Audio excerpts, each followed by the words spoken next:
He scraped together coins to buy a simple birthday cake, never expecting the woman behind the counter would rewrite their entire future with a single quiet gesture. Before we dive in, hit that subscribe button and drop a comment. Where in the world are you watching from?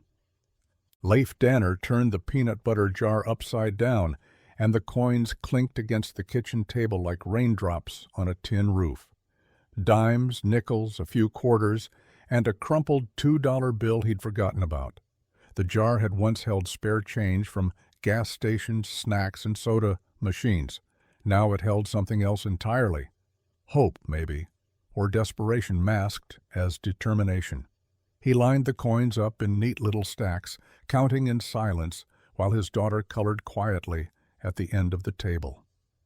Amelie hummed as she filled in the petals of a hand-drawn sunflower. Her hair was tied in a loose braid, already coming undone after a long day at school. She didn't know he'd skipped lunch again to save a few dollars, didn't know he'd turned down an extra shift because it would have made him late for her school play. All she knew was that tomorrow was her 7th birthday, and she wanted a cake with her name on it. Leif jotted the final total on the back of an old envelope. It would be tight. He might have to ask the bakery if they had something small, maybe a cupcake they could put a candle in. He could make it special. He always found a way. The heater groaned through the walls as wind rattled the windows. March in Fern Hollow was still stubborn with winter, and the mountains liked to keep their frost well into spring. Leif stood stretching his sore back. His mechanic's uniform still smelled of grease and cold metal, and his fingers were stained black from a muffler job he'd barely finished in time to pick up Amelie from school. She looked up. "Dad, are we going to get the cake from the place with the golden window again?" He nodded. "Yeah, sweetheart. We'll go first thing tomorrow morning." Amelie beamed. "I hope they have the purple one." He smiled and tucked the envelope into his coat pocket. "Me too." Later that night, after Amelie was asleep, Leif sat at the table again. He picked up one of the coins and turned it over between his fingers. Just enough. Not much more, but maybe, just maybe, enough to make her feel celebrated. That would be more than enough for him. The sun hadn't fully risen yet, just a soft amber glow stretching over the rooftops like a whispered promise. Leif held Amelie's hand as they walked down Main Street, their breath visible in the morning chill. Most of the storefronts were still dark, their signs faded, windows shuttered like tired eyes unwilling to open. But halfway down the block, nestled between an old clock repair shop and a dusty bookstore, a single window glowed gold against the frost. Marigold and hearth. It was the only light for blocks. The warmth spilled onto the sidewalk, catching in the steam rising from a tiny grate below the door. The smell of fresh bread and cinnamon cut through the cold, wrapping around them like an invisible blanket. Amelie tugged at his sleeve, bouncing just a little on her toes. She knew this place. Knew the bell above the door jingled like a wind chime, and the floor creaked on the third step in. She'd been here once before, last spring, for a muffin they couldn't afford, gifted to her anyway by a kind woman with flour on her cheek and a sadness in her smile. Leif pushed the door open and the bell chimed like before. Inside, the air was thick with warmth and butter.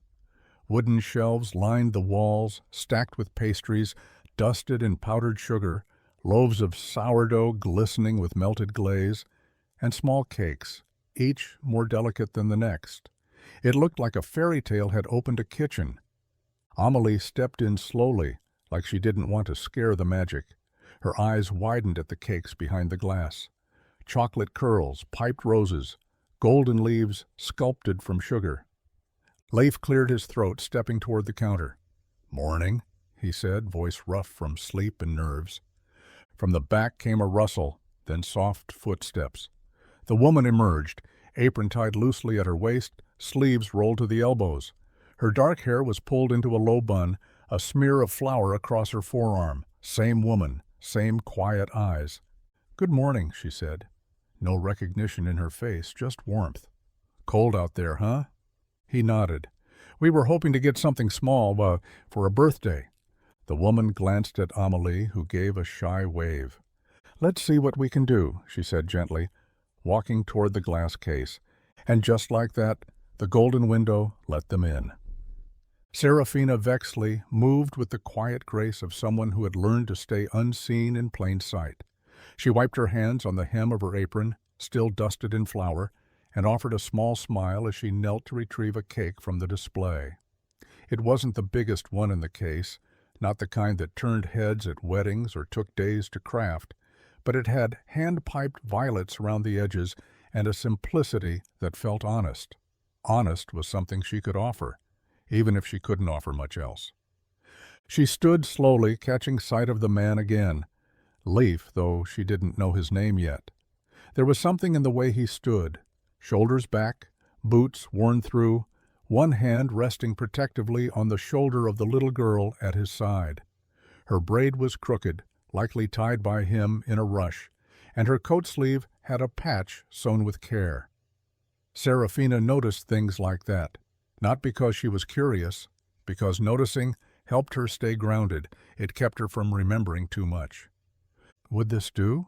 she asked softly, her voice more of a breath than a question. The man nodded, relief flickering across his face. "It's perfect," he said. Though Serafina saw the quick scan he gave to the price tag, she reached for a box, carefully easing the cake inside as if it were more than a dessert, like it was a wish being wrapped. As she worked, she glanced at the girl. "Birthday today?" The child nodded, beaming. "I'm 7. Serafina's smile deepened, though it didn't quite reach her eyes. "7's a lucky number."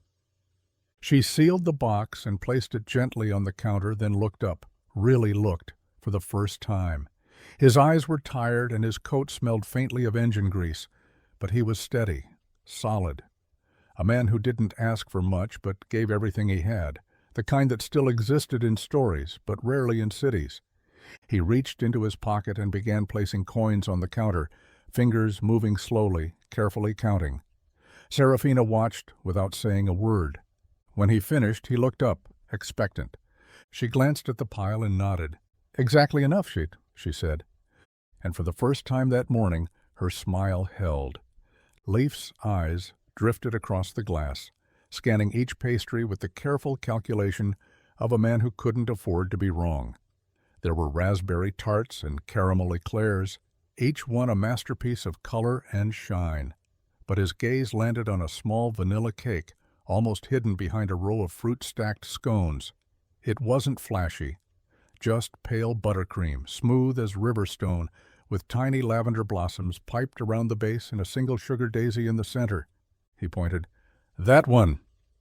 Serafina followed his finger and paused. The cake wasn't supposed to be there. She'd made it the night before on a whim, not because it had been ordered, but because the kitchen had felt too quiet and her hands needed to remember something gentle. It was meant for no one, or maybe just for her. A reminder that even the quietest hours could produce something beautiful. She hesitated only a moment before sliding the glass panel open and lifting the cake out with both hands. "You sure?" she asked, already placing it on the counter. Leif gave a nod. "It's the right size, and my daughter loves anything with flowers on it." Amelie stepped forward, eyes wide. "It's perfect." Serafina looked at her, then at Leif, and something inside her softened even more. There was something about the way they looked at the cake, not like a treat, but like a promise, a memory waiting to be made. "It wasn't reserved?" Leif asked, uncertainty creeping into his voice. "No," Serafina said, her voice calm and quiet. "It was waiting for the right person." Leif offered a small, surprised smile. He didn't know what to say to that, so he just watched as she boxed the cake with steady, delicate movements, like she was tucking away something fragile. It had been made with no name, no plan. But as she folded the corners of the box and tied it with a thin blue ribbon, Serafina knew it belonged to someone now, to a girl turning 7, to a father who counted coins, to the story that was starting before any of them even realized it. Leif pulled the envelope from his coat pocket and unfolded it with care, revealing a mess of coins wrapped in paper towel and rubber bands. He untangled it on the counter, working silently, methodically. A few quarters clinked onto the wood, followed by scattered nickels, a thin stack of dimes, and a final, lonely penny that rolled briefly before settling near Serafina's elbow. She didn't speak. He lined them up into careful rows, just as he had on the kitchen table the night before. His fingers trembled slightly, not from cold, but from the quiet weight of being seen. There was no wallet, no credit card, just metal and memory and the silent hope that this morning would be enough. "I think," Leaf started, then paused to double-check the tally in his mind. "That should cover it." He glanced up, bracing for polite discomfort or quiet rejection. But Serafina said nothing. Her gaze drifted across the small mountain of tarnished coins, some so worn the ridges had faded smooth. These weren't quarters from glove compartments or tips from a lunch counter. These were from couch cushions and floorboards, from sacrifice. She could have pulled the price sheet, could have adjusted for tax, but she didn't. Instead, she met his eyes and said gently, "Perfect. Exactly enough." Leif blinked. "Really?" Serafina nodded, already slipping the ribboned box into a paper bag. "Really." He let out a breath he hadn't realized he'd been holding. Amelie, who had been busy tracing her finger along the edge of a pastry plate, tugged at his sleeve. "Did we do it, Dad?" Leif smiled, brushing her hair back. "We did, Bug. You've got your birthday cake." Amelie beamed. Serafina handed the bag to Leif with both hands, as though passing off something far more delicate than sponge and frosting. "No candle?" Amelie asked, peeking inside. Serafina hesitated, then reached beneath the counter and pulled out a single candle wrapped in wax paper. It wasn't fancy, but it was enough. She placed it on top of the bag, her voice barely above a whisper. "Every wish deserves a light." The bell above the bakery door jingled as Leif and Amelie stepped back into the cold. The wind had picked up since they'd gone in, tugging at Amelie's scarf and nipping at the corners of Leif's jacket. But the warmth from inside clung to them a little longer. The smell of cinnamon, the softness of a voice that didn't judge, the box in Leif's hands carrying more than just sugar and sponge. They walked in silence for a bit, their boots crunching against patches of ice and gravel. Amelie skipped a little ahead, the paper bag swinging gently from her mittened hands, her braid bouncing with each step. She looked back at her father, eyes thoughtful. "Dad?" she asked, slowing her pace. "Yeah, Bug?" "That lady, the one in the bakery, Miss Sarah." She hesitated. Why did she look like she wanted to cry? Leif was quiet. He hadn't expected the question, but once it was out in the air, it didn't seem so strange. He'd noticed it too, the way Serafina's smile had lingered just a second too long, the way her eyes seemed shiny without blinking, like she was holding something in that couldn't be seen or named. Like the kindness she gave had a cost, and today she'd paid it. "I don't know," he said finally, adjusting the weight of the cake in his arms. "Maybe she was just having a hard day." Amelie nodded slowly, her nose pink from the cold. But she was still really nice. "Yeah," Leif said softly. "She was." They crossed the street toward the parking lot where his old sedan waited, its windows fogged from the sudden burst of warmth they'd carried with them. Leif unlocked the door and set the cake gently on the back seat like it was something sacred. Maybe it was. As he buckled Amelie in, he glanced back toward the bakery. The golden light still glowed behind the frosted window, but the silhouette inside had vanished. He didn't know why she looked like she wanted to cry, but something told him it wasn't the first time she had. The house smelled faintly of radiator heat and old books, with a trace of motor oil still clinging to Leif's jacket as he hung it on the back of the kitchen chair. Amelie kicked off her boots, already talking to her stuffed rabbit about the best birthday cake in the whole entire town, while Leif carefully set the bakery bag on the counter.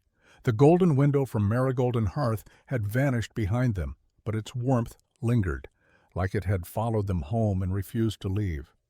He untied the ribbon slowly, lifting the lid from the box with the kind of caution usually reserved for antique china or buried memories. There it was, the vanilla cake with its sugar daisy and violet trim, Still perfect, still more beautiful than he thought he could afford. "Happy birthday, Bug," he said, stepping aside so Amelie could get a better look. Her eyes widened. "It's even prettier now." Leif chuckled, brushing his hand over her hair. "And it's all yours." But as he reached back into the bag to remove the receipt or napkins, his fingers brushed against something else. Another box. Smaller. Unmarked. He frowned and pulled it out, lifting the lid. Inside sat a single cupcake, soft lavender frosting, swirled high with a tiny white chocolate star on top. It wasn't part of their order. Wasn't something he'd seen her pack. It had just appeared like a secret tucked between paper and kindness. A folded note rested at the bottom. He opened it carefully, the handwriting neat and slanted, for someone brave. He stared at it for a long moment, the words sitting heavier than the cupcake in his palm. Amelie peeked up. "Who's it for?" Leif didn't answer right away. He just held it out to her. "You, I think." She took it gently, cradling it like a treasure. "Do brave people always get cupcakes?" "Only the really special ones," he said softly. But even as Amelie giggled and ran to find a candle, Leif stood there, staring at the note. It wasn't addressed to anyone, and yet, somehow, it felt like Serafina Vexley had seen something in both of them she wasn't ready to say out loud. The house had grown quiet. The kind of stillness that only settled in after bedtime stories had been read, toys returned to shelves, and lights dimmed to soft glows. Leif stood in the doorway of Amelie's room, arms crossed loosely, watching her shift beneath her covers as she cradled the stuffed rabbit she'd had since she was a toddler. The lavender cupcake sat on her nightstand, untouched except for the little chocolate star she'd eaten first, like saving the rest made the magic last longer. "Dad?" Her voice broke the silence, soft and far away. "Yeah, Bug?" "That bakery," she said, drawing the word out like it was part of a lullaby. It felt like a dream. Leif smiled, though it was slow and a little sad around the edges. He stepped farther into the room, crouching beside her bed as she shifted to face him. "Like a dream how?" he asked, brushing her bangs back from her forehead. Amelie blinked up at the ceiling as if searching for the right words. Like everything smelled like happiness. And the cakes looked like birthday wishes. And the lady behind the counter. She paused. She was like a fairy, kind of, not the sparkly kind, the quiet kind. Leif's throat tightened for reasons he didn't fully understand. Maybe it was the way his daughter noticed things other kids didn't. Maybe it was because she said exactly what he'd felt, standing in that shop with the warm light, the flower-sweet air, and a woman who smiled like it hurt. "I think she's lonely," Amelie added softly, almost like a confession. "But nice." Leif nodded slowly. "Yeah, I think so too." He leaned in and kissed her forehead. "You're something special, kiddo." "I know," she said, grinning with sleepy pride. Leif stood and walked to the door, glancing back one more time. The cupcake's frosting shimmered faintly in the low light, like a tiny moon waiting for morning. As he turned off the lamp, Amelie yawned. "Maybe we should go back there someday, even if it's not my birthday." Leif paused, hand on the switch. "Maybe we will," he said.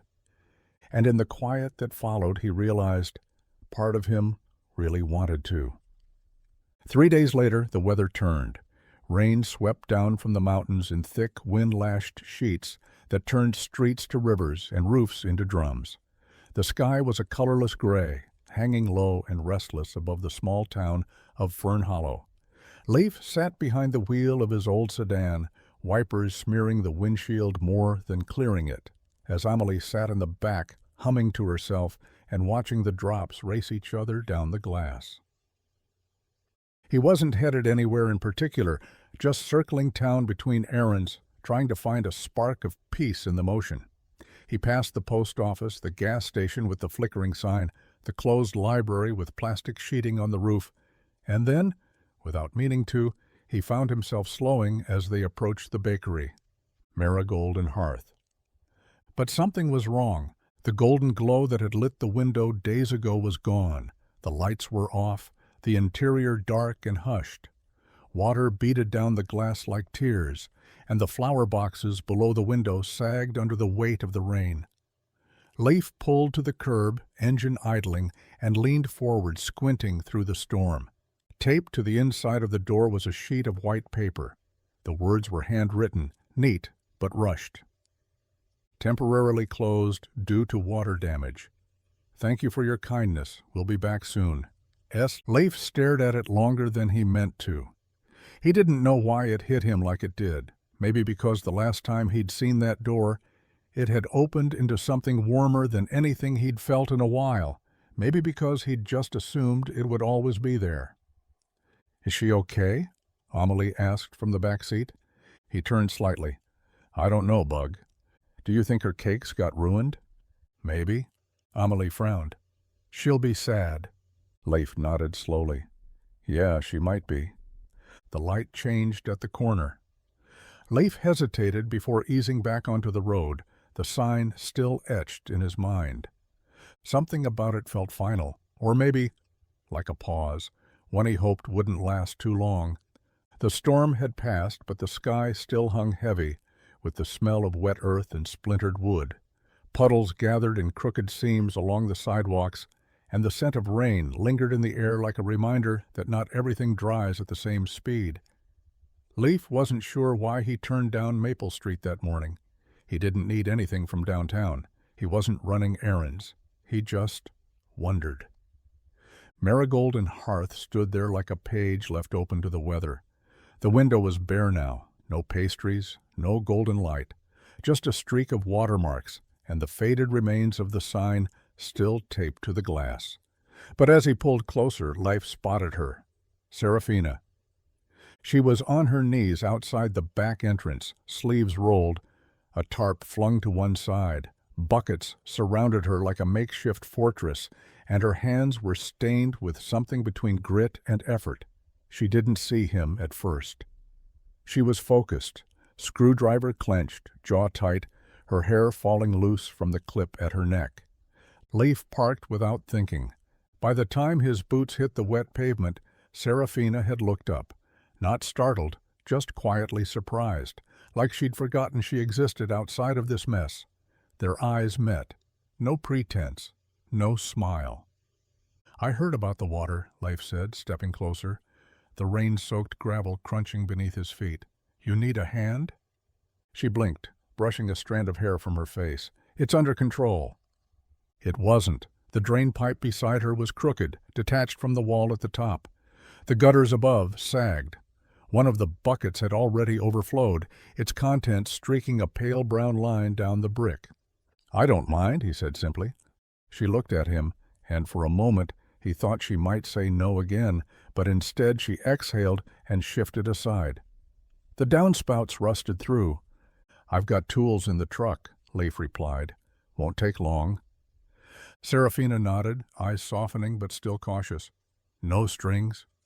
He gave a small smile. Not everything has to come with strings. And just like that, the silence between them changed. Not erased, but filled with something steadier than words. The scent was the first thing that told the town Marigold and Hearth had come back to life. Not an announcement or a social media post, just the smell of brown butter and vanilla winding through the air again, curling around doorways and drawing people in like a forgotten lullaby. Leif smelled it before he saw the lights. He and Amelie were walking home from the grocery store, her arms wrapped around a box of cereal like it was treasure, when the wind shifted and carried something warm into their path. Amelie stopped mid-step. Dad, it's back. He followed her gaze. The golden window glowed again, soft and steady. Inside, the shelves were full, loaves of bread stacked like storybooks, lemon bars glistening beneath glass domes, a tray of cookies cooling near the back, edges crisped just right. And Serafina, behind the counter once more, tying an apron at her waist like she had never left. They didn't go in, not that day. Leif had always believed in giving people space to find their rhythm again. But the next morning, a note arrived at his garage. Folded and pinned to the door with a bit of tape, it was written in Serafina's careful script. "You fixed more than the gutter. Come by tomorrow, not as customers, as guests. Please. S." That "please" did something to him. He showed Amelie the note that evening, and she gasped like it was a secret invitation to a castle. "What do you think she means?" she asked, eyes wide. "I think," Leif said slowly, "she wants to thank us." So the next day they went.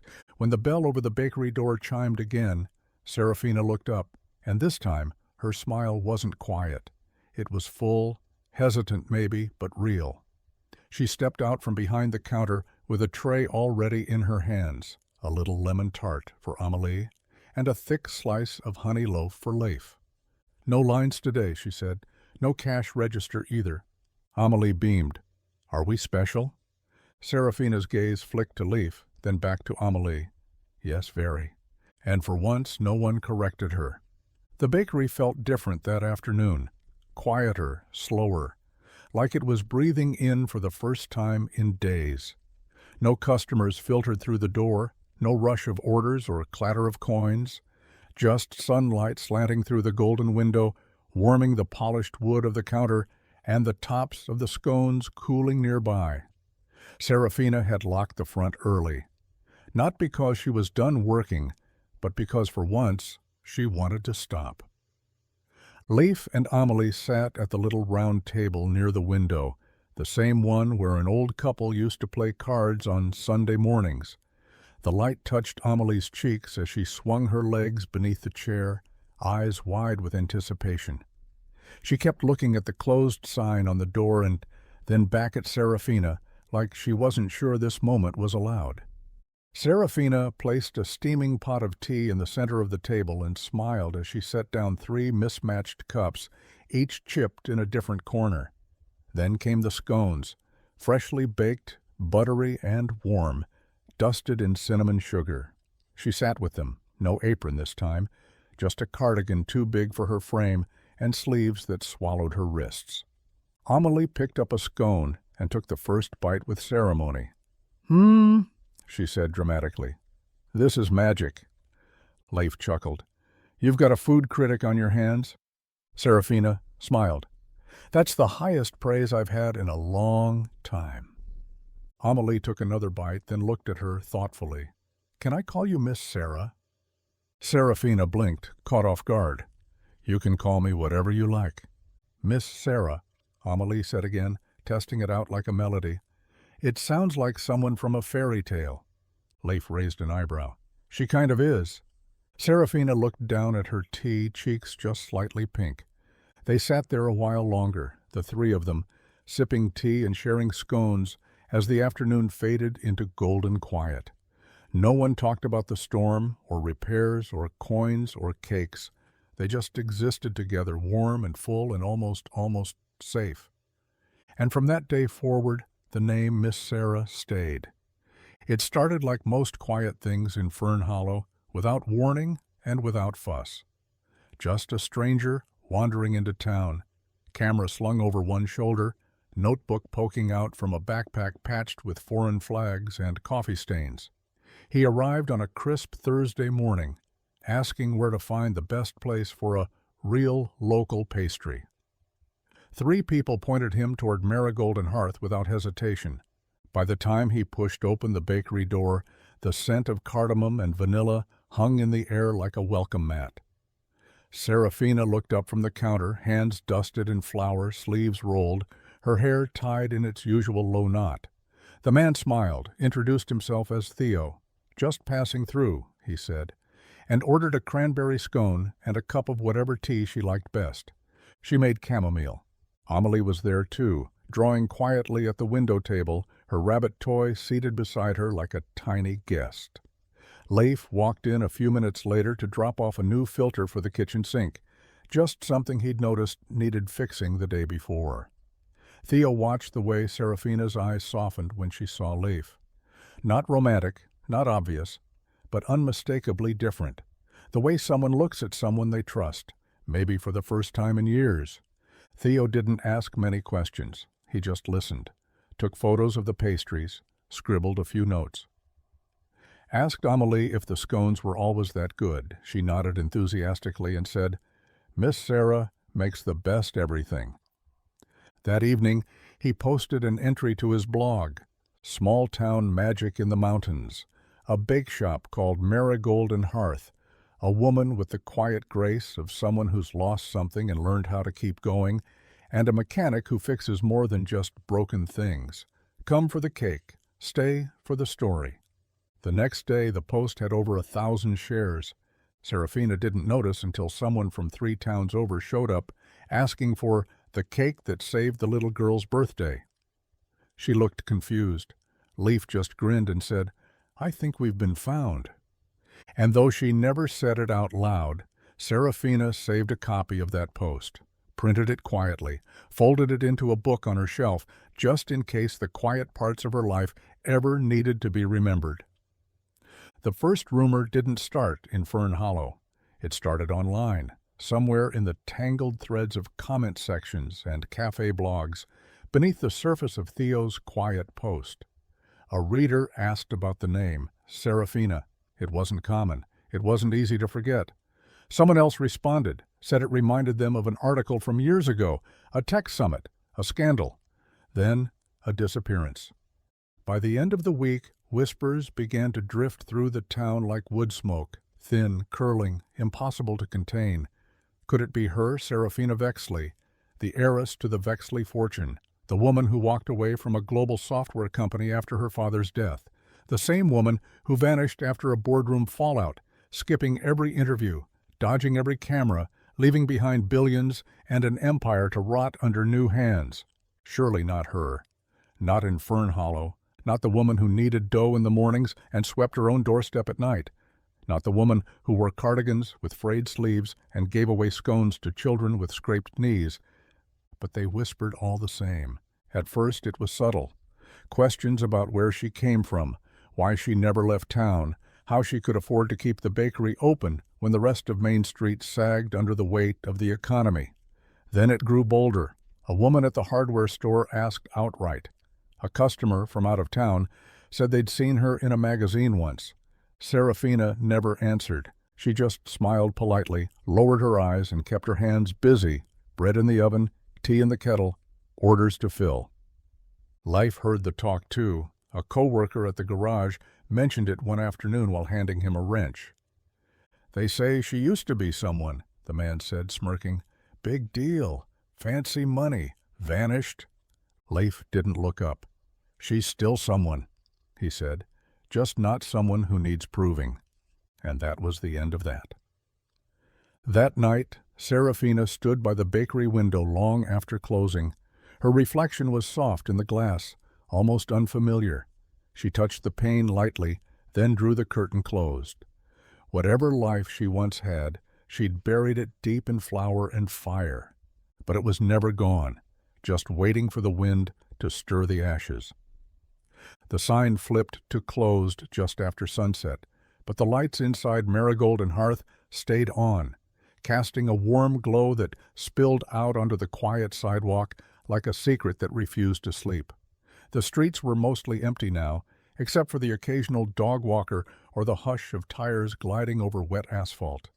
Inside, the last tray of rosemary rolls cooled on the counter, the air thick with the scent of butter and thyme. Life had come by to drop off a small toolbox, nothing urgent, just something Serafina had asked about days ago, and he hadn't forgotten. Amelie had tagged along, her cheeks still pink from the cold, nose pressed to the bakery glass, before Serafina waved them in. The girl's eyes lit up. The moment the door opened and the familiar chime rang out. "I didn't mean to keep you," Leif said once inside, wiping his boots on the mat. Serafina shook her head, her apron already untied and hanging on a hook. "You're not." She hesitated, then added, "I was just making tea. Stay for a bit?" Leif glanced at Amelie, who was already peeling off her coat and eyeing the leftover bread basket on the counter. He smiled. "Looks like we're staying." They sat at the window table again, the one that always caught the last sliver of daylight. Serafina brought over mugs of tea, hibiscus for Amelie, black with honey for Leif, and a plate of still warm rolls with soft butter in a hand-thrown bowl. No one said much, and it wasn't awkward. Amelie hummed while she nibbled on a corner of bread, her boots dangling off the chair. Serafina leaned back in her seat, the weight of the day easing from her shoulders. Leif watched the way the lamplight softened the angles of her face, turning sharpness into something more human. There was no celebration, no special reason. Just three people in a quiet bakery, sharing something that didn't have a name, but felt a lot like peace. As the clock ticked past closing and the world outside grew darker, the warmth inside Marigolden Hearth lingered longer than it should have, and no one hurried to leave. The snow started softly, barely more than a whisper, against the window panes. No one noticed at first. Leif was helping Serafina patch a stubborn leak beneath the kitchen sink, half turned under the counter, flashlight clenched between his teeth. Amelie sat nearby on a flour sack, sketching something that involved a dragon, a loaf of bread, and what she claimed was a magical wrench. Serafina brewed tea, the kettle humming behind her like a lullaby no one had requested. But by the time they looked outside again, the town had disappeared beneath a curtain of white. The street lamps glowed faint halos in the snow, casting long, sleepy shadows across untouched sidewalks. The power hadn't gone out, but the town had. Shops were shuttered, cars nowhere in sight. The storm had come fast, unannounced, one of those early snows that crept in before people remembered to check the forecast. Leif checked his phone. No signal, just a red warning banner and a blinking battery. He turned to Serafina. "We're not going anywhere tonight." She didn't flinch. She just nodded once, calm and practical. "There's an old cot in the back. I'll get some blankets for Amelie." Leif opened his mouth to protest, to say they'd manage, but she was already gone.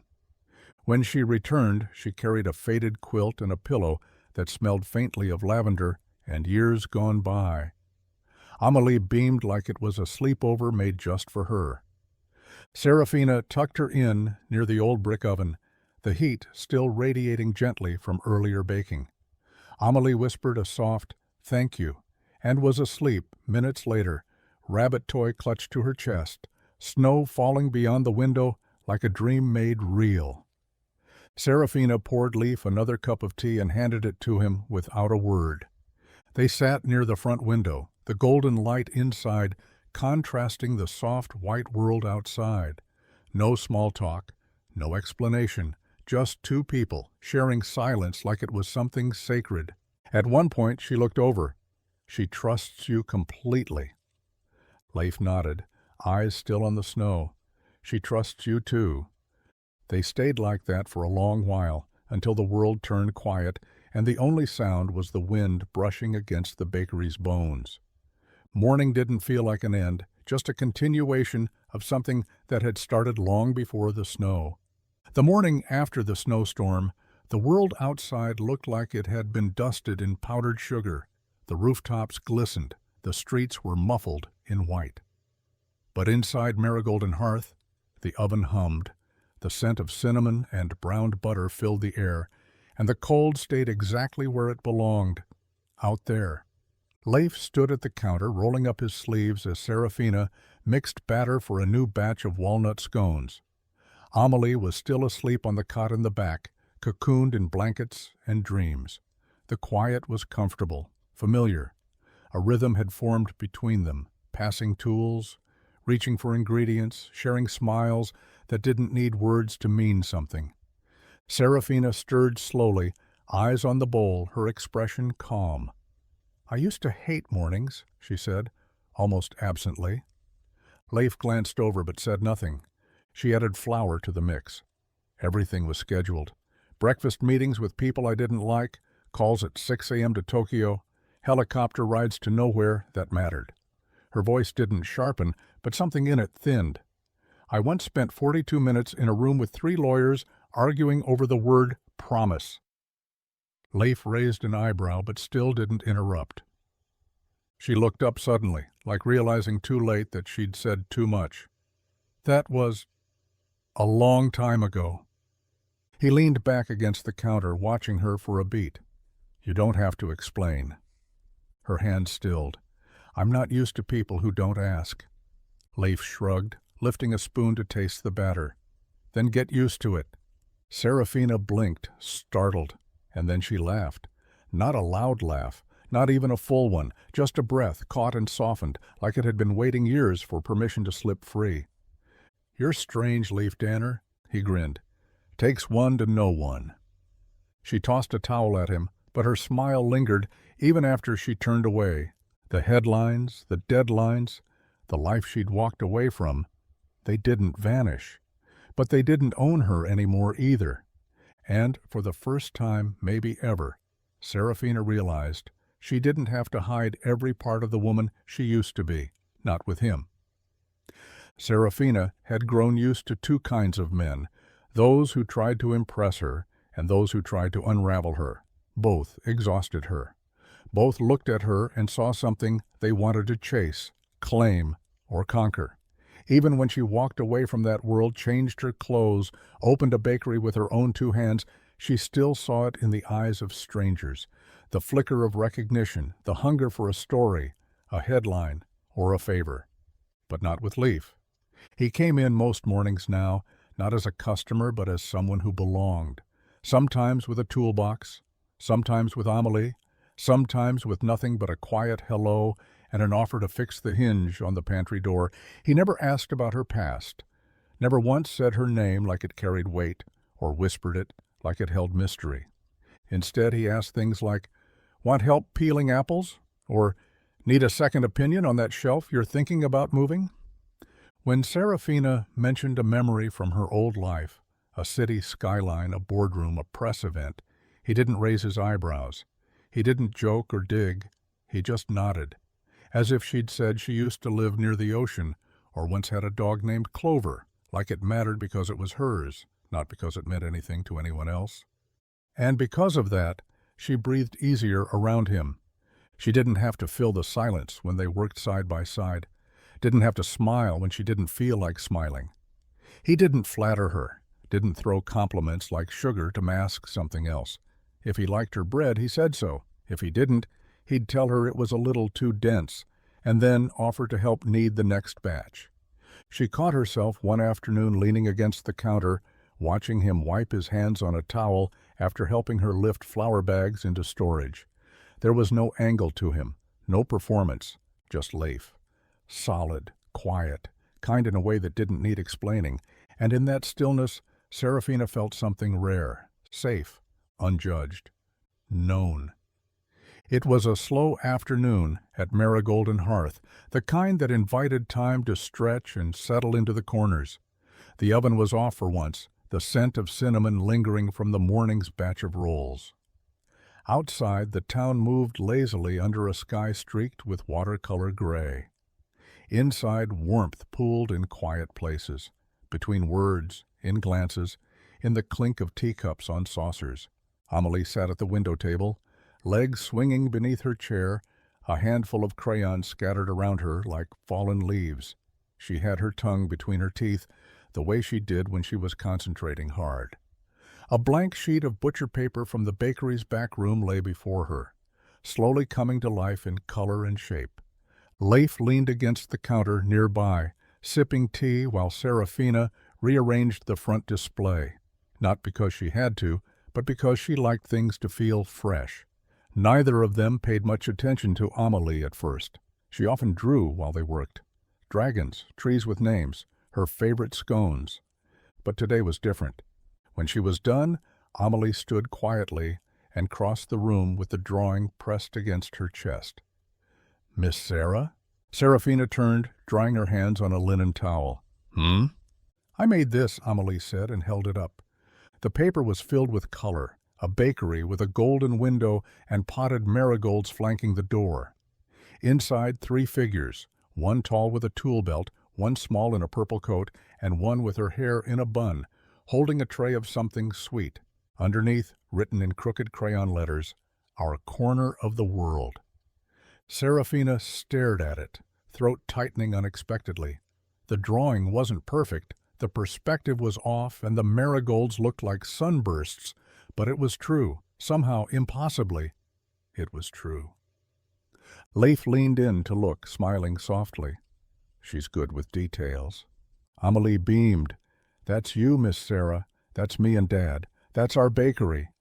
Serafina crouched beside her, touched the paper gently. Is it really ours? She asked. Amelie nodded. Well, it feels like it. And Serafina, who had once owned boardrooms and buildings, felt something more valuable take root in her chest, a corner of the world. And for the first time, it felt like home. The offer came on a Tuesday morning, quiet and unceremonious, slipped into the space between a coffee refill and a tray of lemon poppy seed muffins. The bakery was still waking up, sunlight filtering through the golden window, catching the dust that danced lazily in the beams. Leif had come by early, like he usually did, to help tighten a loose shelf bracket behind the counter. Amelie was at school, and the bakery hadn't yet opened its door to the world. Serafina poured him a cup of tea without asking, then hesitated for a moment, fingers lingering on the ceramic. I've been thinking, she said, her voice calm but cautious. You could use a new set. Leif looked up from the open toolbox at his feet. A new set? She nodded toward the battered old kit, full of mismatched wrenches and screwdrivers dulled by time and repetition. Tools, ones that don't require coaxing or duct tape. He gave a small chuckle. They still do the job. I know, but... She paused, then met his eyes. Let me buy you a proper set, for everything you've helped me with. It's not charity, it's gratitude. Leif leaned back on his heels, wiped his hands on a rag, and looked at her, not just at her face, but at the intention behind it, the softness in her voice, the earnestness, and then he shook his head. Thank you, he said, gentle but firm, but I've got what I need. Serafina frowned slightly, confused. Leif? He gestured to the toolbox. These tools? They've been with me longer than most people. They've fixed engines, leaky sinks, even held up Amelie's crib once. They might be ugly, but they're mine. She tilted her head, still watching him.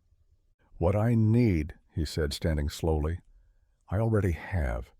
You can't buy trust, or purpose, or good hands. Serafina was quiet, the refusal hanging in the air not as offense but as truth. I wasn't trying to fix anything, she murmured. I know, he replied, but not everything that's old needs replacing. And with that he closed the lid of his toolbox, the latch clicking shut like a quiet punctuation mark. Neither of them needed to explain. It didn't happen all at once. Fern Hollow was the kind of place where people noticed things slowly, like the seasons changing or a fence finally painted after years of flaking. The townsfolk weren't cold, just cautious, especially with outsiders, especially with someone like Serafina Vexley, who had drifted into their world with elegant hands and a name too polished for a place like this. But something shifted. It started with the apple pie. One slice given to Mrs. Callahan after her knee surgery. No charge, just wrapped in parchment with a note that read, Hope this brings you some comfort. Then came the strawberry tart for a widower who hadn't smiled in months. The spiced pumpkin scones Serafina left at the fire station on a rainy morning. She never made a show of it, never posted photos or expected gratitude. She just gave. And slowly the town began to give back. First it was curious glances, then nods, then real conversation. By winter's end, the coffee shop owner was trading beans for croissants, and the local librarian stopped in every Thursday for a blackberry muffin and a chapter of whatever Serafina had just finished reading. Even old man Whitaker, who hadn't trusted anyone since his cat went missing in 1992, began leaving exact change on the counter without a word. They didn't warm to her because of her name or the whispers about who she used to be. They warmed to her because her pies tasted like home and her silence felt like respect, because she remembered how people took their tea and didn't flinch when the wind howled through the door and someone came in dripping wet and broken-hearted. And because Serafina didn't try to prove anything, she just kept baking, kept showing up, and somewhere between the cinnamon rolls and the marigolds in the windowsill, the town stopped calling her that new woman at the bakery. They started calling her Miss Sarah, not because they knew her past, but because they knew her now. The lavender cupcake had always been a quiet thing, tucked in the back corner of the display, delicate and soft-spoken, with swirls of pale frosting and a white chocolate star resting at the top.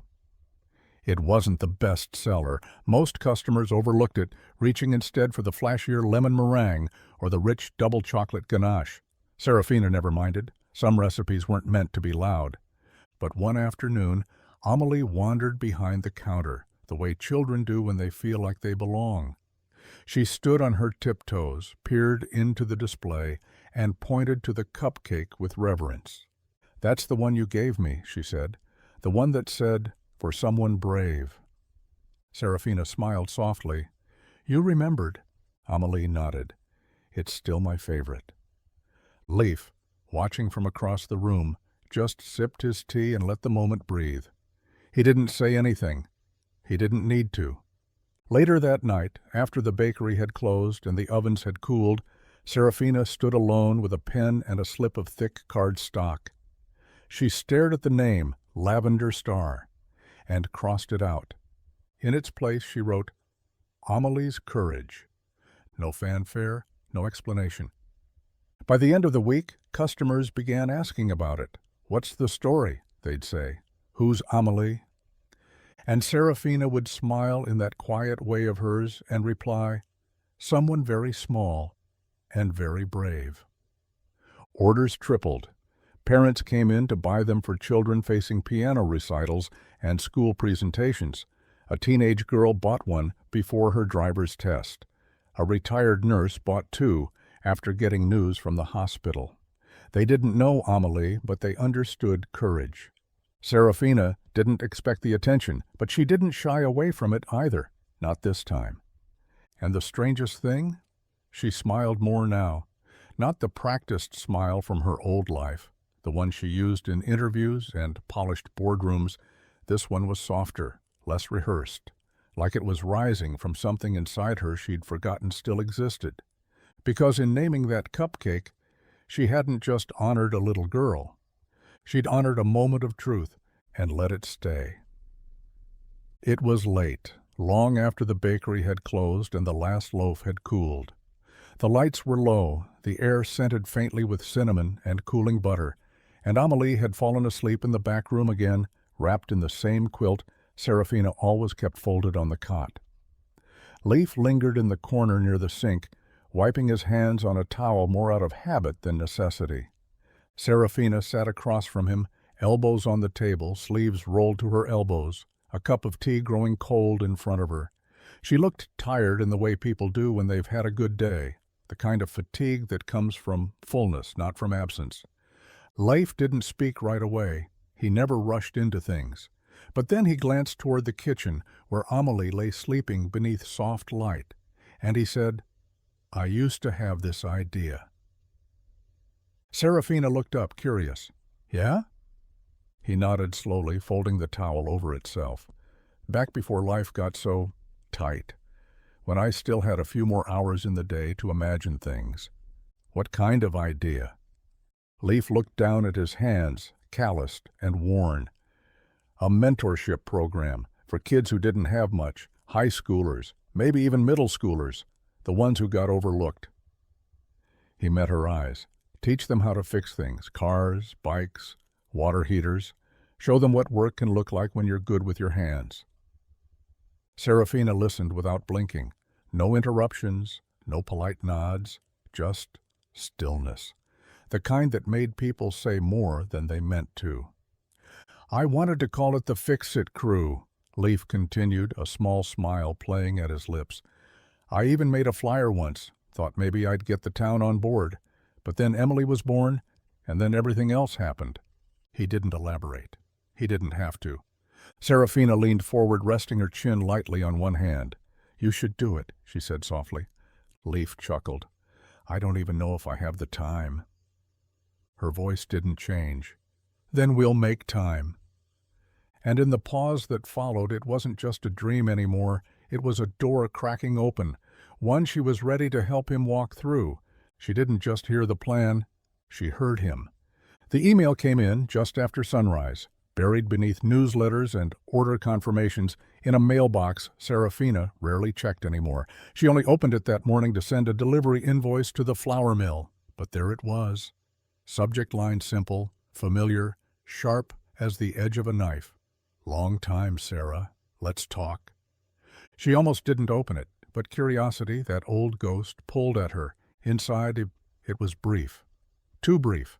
From Elise Kavanaugh, her former assistant, the only person who'd stayed loyal when everything else collapsed. Elise had tracked her down somehow. No threats, no demands, just a breadcrumb back to the past. "I'm consulting now with Vexley Holdings. They'd like to discuss options, possible speaking engagements.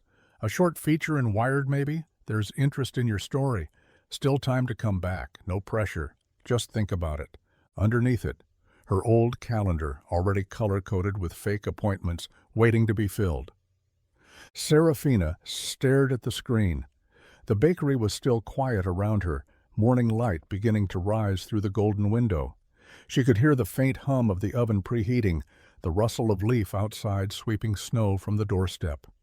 Amelie would be skipping through the front door in under an hour, dragging in cold air and conversation, and asking if the cinnamon rolls had extra glaze today. And here was the life she'd buried, asking to be unearthed. She hovered over the keyboard. She thought about the headlines, the hotel ballrooms, the jet lag, and the applause that never felt like love. And then she hit delete. No second guess, no draft saved for later, just gone. She closed the laptop, stood up, and turned toward the counter where dough waited to be rolled. Outside, life tapped on the glass and waved, cheeks pink from the cold. She smiled back, flour already clinging to her sleeves. Let them write stories. She was too busy living the one she chose. The classroom smelled faintly of crayons, pencil shavings, and juice boxes, an odd combination that somehow always made Leaf nostalgic. He stood quietly in the back, arms crossed, watching from a corner near the coat rack as the second-grade teacher gestured to the front of the room. "All right, class," she said, smiling. "It's time for show and tell. Who's ready to go first today?" Hands shot into the air like popcorn, but Amelie didn't raise hers. Not yet. She just clutched the small white box in her hands a little tighter, the one she'd insisted on bringing from home that morning. It had a faded ribbon around it and a smudge of frosting still etched into one corner from days ago. The teacher glanced around. "Amelie, would you like to go first today?" Amelie stood slowly, her bunny hair clipped slightly crooked, and walked to the front with the box hugged close to her chest. She placed it carefully on the table, then turned to face the class. "This," she said, lifting the lid gently, "is a cupcake box from Marigold and Hearth. It doesn't have a cupcake in it now, but it did." The kids leaned forward, eyes big. One boy whispered, "Is it magic?" Amelie smiled. "Kind of, because this cupcake saved my birthday." She held up the box so they could all see. It was lavender with a little star on top, and it came with a note that said, "For someone brave." A quiet murmur rippled through the classroom. "My dad didn't have a lot of money that day," she said, her voice small but sure. "But we went to the bakery, and the lady there, Miss Sarah, she gave us the cake anyway. And she put this cupcake in the bag just for me." She looked down at the box, then back at the room, her eyes a little shinier now. "It wasn't just a cupcake. It made me feel brave.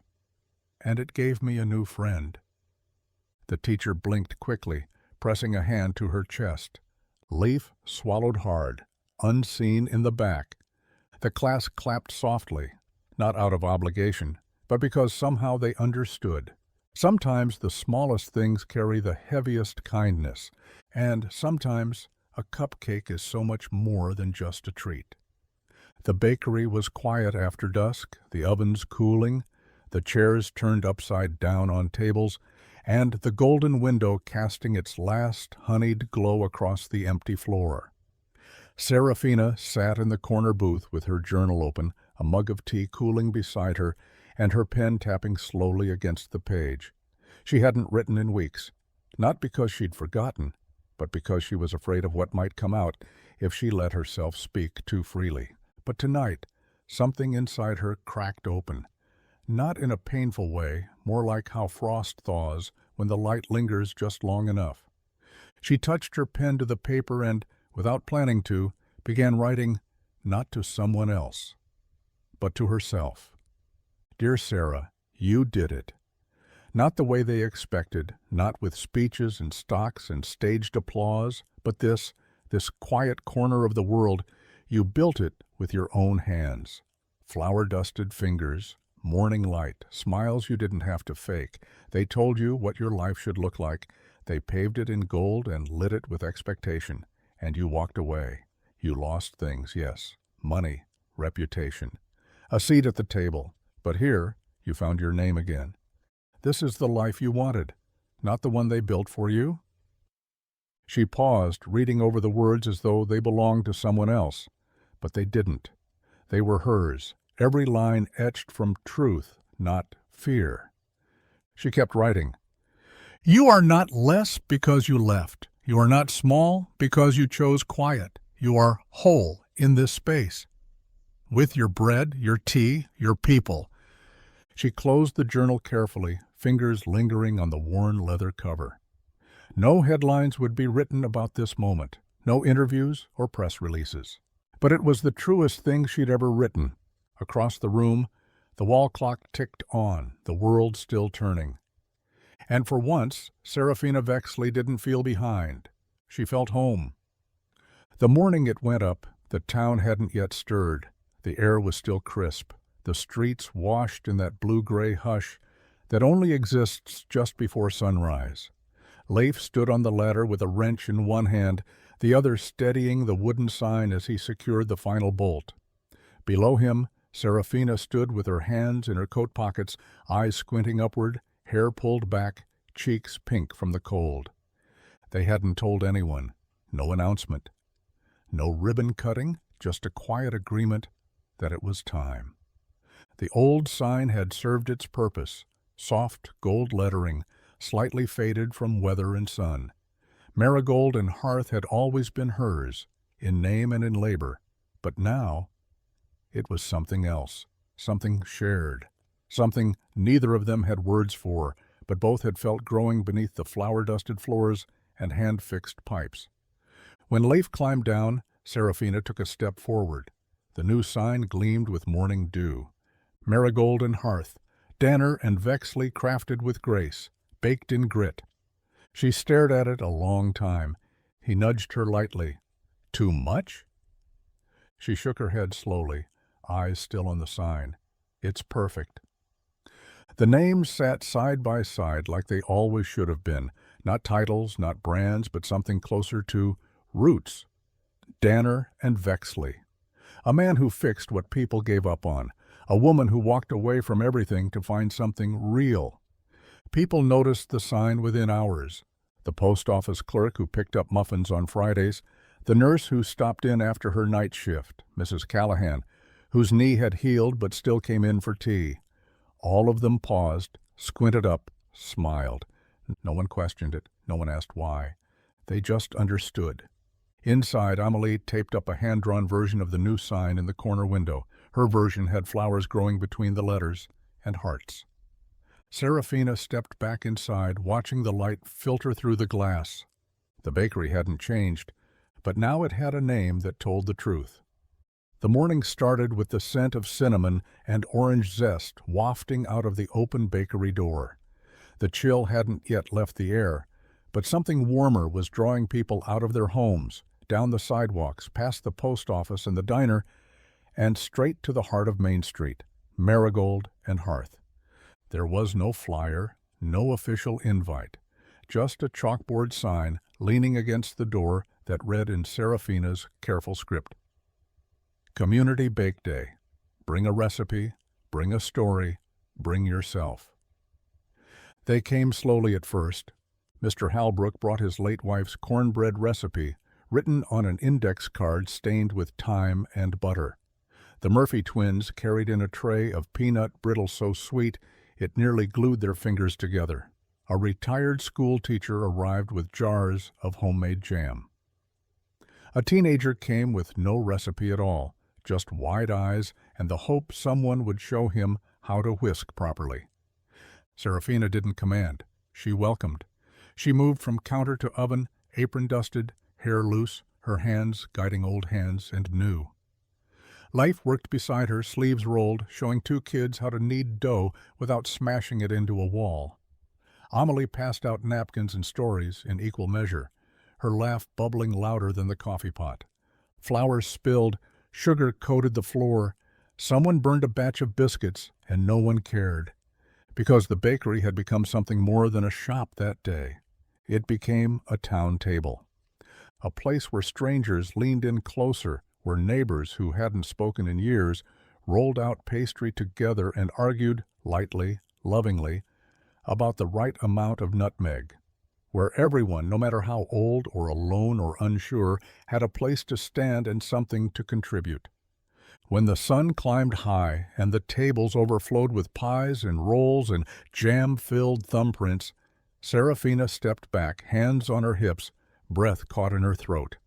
This, not the empire she once inherited, not the one she walked away from. This, people elbow-deep in flour, laughter hanging in the rafters, stories rising like steam. This was the life she built, and it was rising perfectly. The evening had settled into its favorite rhythm, soft lamplight, cooling tea, and the faint scent of lemon loaf still lingering in the corners of Marigolden hearth. The bakery had closed hours ago, but the warmth lingered, as it always did when the day ended with full bellies and fuller hearts. Leif sat on the bench near the front window, his hands wrapped around a chipped mug, watching the town outside disappear into twilight. Amelie was curled beside him, legs tucked underneath her, a crayon still clutched loosely in one hand, and a piece of drawing paper resting across her lap. It showed three figures standing in front of the bakery, one with a ponytail and an apron, one tall with a tool belt, and one small with a rabbit toy in her arms. A new family drawn in crooked lines and bright colors. She didn't look up when she asked it. Her voice was soft, barely above a whisper. Dad, if I wished for a mom, and she just sort of showed up, is that magic? Leif blinked, the question landing heavier than she could know. He looked down at her, but she was still staring at the drawing, chewing the inside of her cheek like she didn't expect an answer, just needed to say it out loud. He didn't answer right away. He thought about Serafina, somewhere in the back now, cleaning up in that slow, thoughtful way of hers. The way she remembered how he took his tea, the way she leaned in when Amelie talked, like every word deserved a front-row seat. The way she never tried to replace anything, but somehow, without trying, had filled the quiet places they didn't talk about. He looked back at his daughter. Maybe it is, he said finally. Maybe it's the kind of magic you can't plan for.